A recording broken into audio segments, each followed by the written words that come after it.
Hello, all, and welcome to the Gamers Podcast. If you're new to this, we usually talk about anything related to gaming, but today we focus on desensitization and the side effects that video games have on people. Joined by me today is my good friends Keaton and Josh. Please introduce yourselves. Hello. Yo, what up? I'm Keaton. This is Josh. This is so. Yeah, this is fun. Yeah. Today we will be talking about the perspectives of the consumer and the responsibility of the gaming companies and officials. Perfect. And so, brings me to another reason. Should developers, game developers, and government be included in this conversation? Are they sort of responsible on this topic? So I would like to ask you guys, how can game developers communicate better to the audience how violent or how bad this game is for children?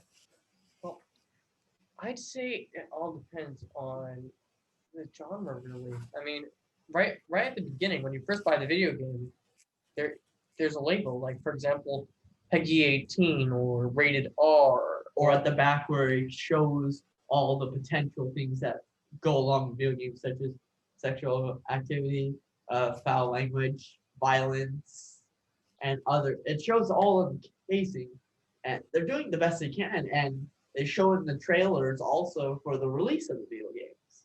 Yeah, sometimes it says not for certain audience, it's not suitable. And I mean, if you give your child your credit card, then that's the only way they can get any game they want. In which case, that is so your fault. But I mean, in other cases, if it's not that situation, you should be able to see what game they're getting. You can search up the title and see what comes up immediately, or you could actually help them purchase the game.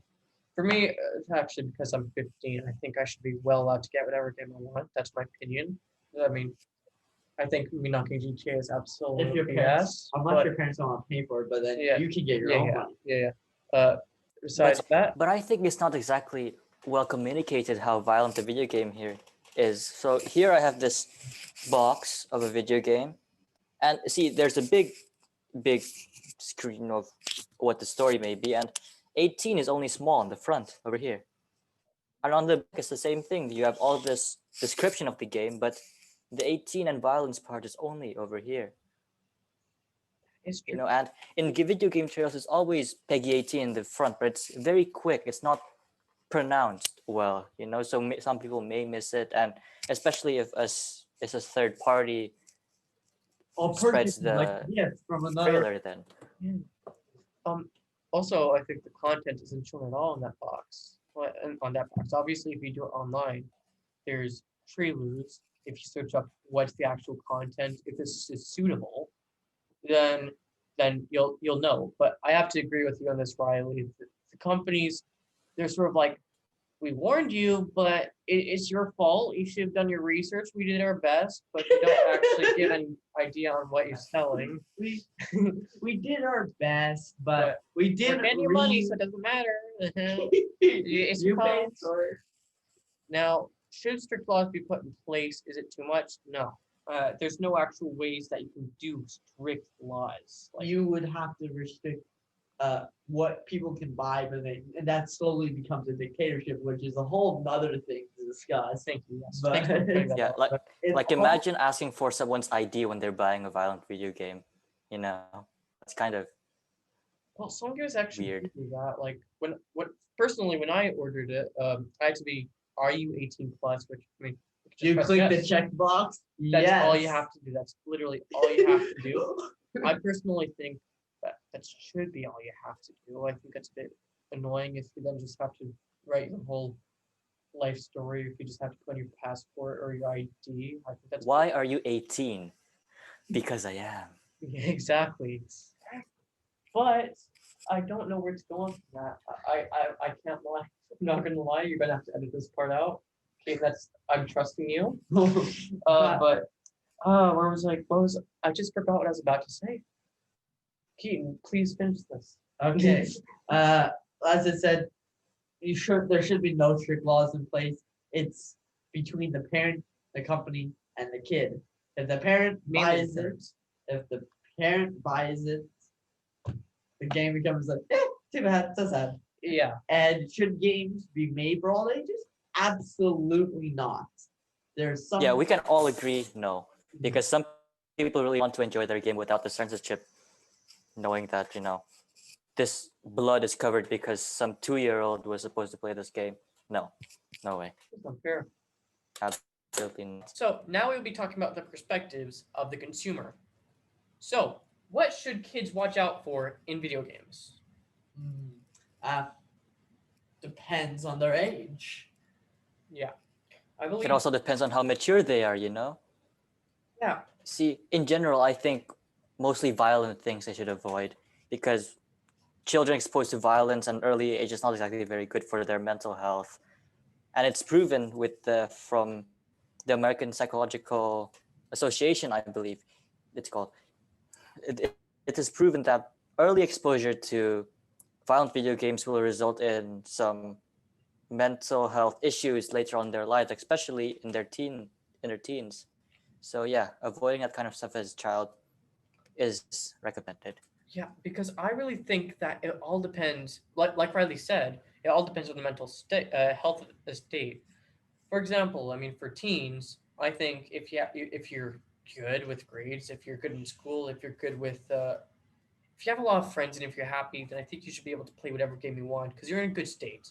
However, if you have bad thoughts and if you're doing bad actions, I think that you shouldn't maybe staying away from video games is a good idea, and meaning that you should definitely stay away from those.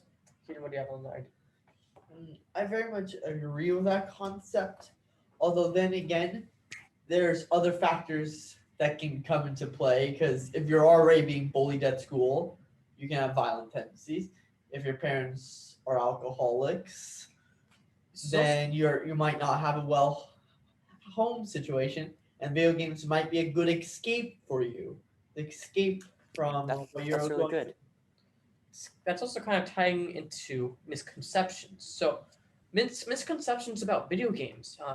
I think it's actually like the level of violence, or like that. Actually, no, that's not true. In some cases, the level of violence is quite high, and those games are through. typically tend. For example, in America, it goes up to R21. In which case, I think that the video games you should watch out for those video games. But in general, video games don't actually have that big of an impact depending on what video game you're playing. I don't think parents know that enough, that they need to watch, they need to know what their kids are playing so it doesn't actually have that big of an impact. And there's also kind of like Yeah, another misconception is who plays the video games. Like, I like video games, but I'm not antisocial. I'm Yeah. I love going out. It's like going out is like one of my favorite things to do. I do like 6 different sports. Yeah, Riley, what were you saying? and yeah, that's it. Parents should also be responsible for what their children are seeing. If the parents are stable, they have good common sense, and they should stop their children from watching these kinds of things or playing these kinds of things. It shouldn't be all up to the kids. Now, how can parents play a role in protecting their children from bad video games Well, or the, bad video games? well, the first thing is how is the kid obtaining the video game, and how much time the kid is spending playing the video game. Because the only way for a kid to obtain the video game is if the parent gives them money to go purchase a video game or buys it for them, and then the time the parent allows them to play on it. If the parent is allowing the kid to play as much as he wants or she wants, it's of course going to be problems. So the parents should have a role in that, as in they should search up what type of games they're giving their kids, and what their kids are purchasing, along with setting a certain guideline of time that they're expected to follow. Yeah, and I'd like to also like sort of emphasize what Kim was saying. Time limit. It is very crucial, the amount of time that your children are playing video games. And speaking of time limit, here's our sponsor for today. Sponsored by Wix.com. If you need a domain or website, please contact them. I personally use them for my own benefit, and I think it's really good. the topic of video games is a controversial thing. And if you want our answers, we'll be there in a few minutes. Fun. All right, then. So, based on our two topics, here's what I would like to ask you guys. Are the parents responsible for what their children are seeing? Yes or no? Yes. Yes. Yes, I agree with that as well. And for our second question, should video game developers give more of a communication if a video game is violent or not? Yes or no? Now, I think yes. Yes. because Yeah, I believe I it's think yes as well. willful They should be able to ignorance communicate of it better. parents when they get those games. Great. Thank you. Thank you. Thank you for watching this. Thanks for watching. This is our next episode is coming out very soon, so make sure to tune in to that. But and again, this is what we think. Okay? In the end, it's your responsibility to provide better stuff for your children. We'll see you in the next episode.